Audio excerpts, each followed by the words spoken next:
So Putin publicly criticized the Soviet political project vis-a-vis these non-Russian nationalities that were part of the Soviet Union. And how would you characterize like Putin's vision of Russia and its surrounding countries today? Now, this is also linked to what happened later on in the Soviet Union, I think, because I can kind of build a bridge from there to the question you asked to the contemporary situation. So within the Soviet structure, Russian national identity start to hijack the international program, internationalist program. So it became more and more dominant. There are reasons behind that, but in one word, Russian national identity became more and more dominant in the Soviet discourse. It in a way hijacked this internationalist program. And at the same time, other national identities also consolidated themselves. So they, by the 1970s, 80s, there was a, let's say, like a competition, which was part of course, the Soviet, let's say, the Soviet collapse. Things didn't work as in theory, as it was planned. And in the 1990s, now we have different nation states, right? And they continued to build national discourse. What they inherited from the Soviet period, they continue to build in this national discourse, national identities, because it's a process. Now in Russia, Putin actually is the ideology in Russia is very much Russian nationalist and state-centered, very statist and nationalist discourse we have in Russia. This doesn't differ from other Soviet republics. The problem here is in most of the Soviet ex-Soviet republics, there is no strong ideological movement, and there's no movements, political movements or ideologies that counterbalance this nationalist discourse, right? In Britain, in France, in Germany, there is nationalism, but also there is a more internationalist, perhaps we might call approaches in political spectrum. There's something that counterbalances that, right? In the former Soviet republics, we don't have that. One of the bad or sad legacies of the Bolshevik rule for more than 70 years was a destroying modern internationalist socialist movement. Today, the Russian Communist Party in the Soviet in Russia, which claims to represent the center left, Russian Communist Party of the Communist Party of the Russian Federation, that's the official name, is very much nationalistic than you might expect. So in the political spectrum, we have this strange situation. There's some left nationalists and right-wing nationalists. And Putin's, the question you said was, what's his... What is his vision about Russia and the surrounding countries, or right, like Ukraine and right? Right.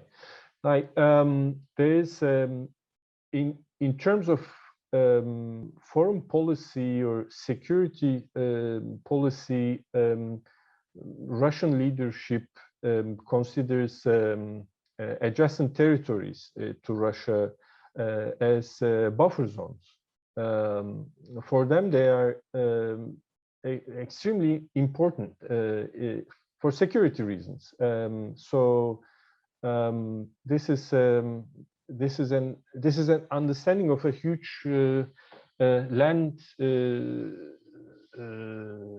structure, you know, in the middle of Eurasia. This is not an island. This is not a isolated country with big oceans left and right, like we have in the United States, in a way, or in Britain. This is a huge continental power, and they consider the adjacent territories as literally buffer zones. This is, I think, how they see it. Great, thank you. Like, I had a follow-up question. You said that in these like post-Soviet states, there is no ideology to counter this nationalism, and I was wondering if perhaps you understood why that was. Why is there no such ideology? Is that just because of the fall of the Soviet Union, or like, yeah? I think the main reason here is the Soviet period.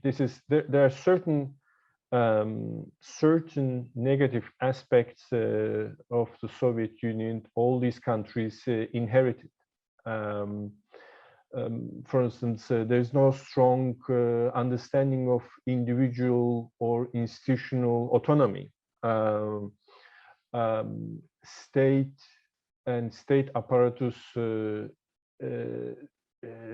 extremely dominate everything in this country still. I mean, if you look, of course, from Western perspective, Western understanding of how politics should be, there's individuals or certain institutions do not have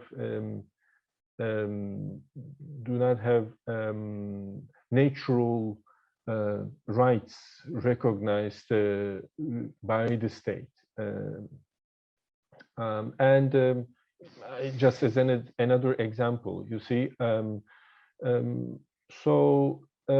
the absence of as left-wing or internationalist movements is another legacy, unfortunately, of the Soviet periods. Like there are no something similar, I can say, there are no strong labor unions as well, for the same reason, because the Soviet period, in a way, turned labor unions into bureaucratic paper tigers, because the idea was, okay, the workers now in power, so why do we need a separate labor union, which was a reminiscence, you know, the something we inherited from the capitalist era. Labor unions cease to exist as they function, as we know them.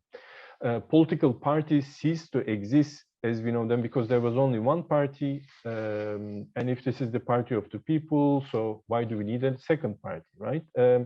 So that's why there is no strong overall political party tradition. Popularity of political parties has been low. It was a problem since 1991, and labor unions are weak, and left-wing politics is much weaker.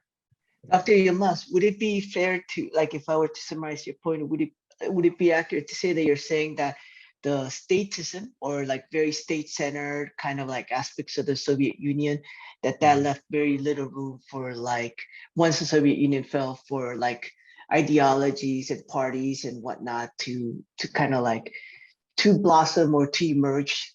Would that be correct? Yeah. Yeah, that would be correct. I would also quickly add this another consequence of all these things is right-wing discourse, especially sometimes extreme right-wing discourse with all its trimmings becomes more popular. We actually see this in Germany, in former Eastern German territories. German nationalism is stronger in Eastern Germany than in ex-Eastern Germany, I mean, than in Western Germany. Something very similar going on there as well. Great, thank you very much.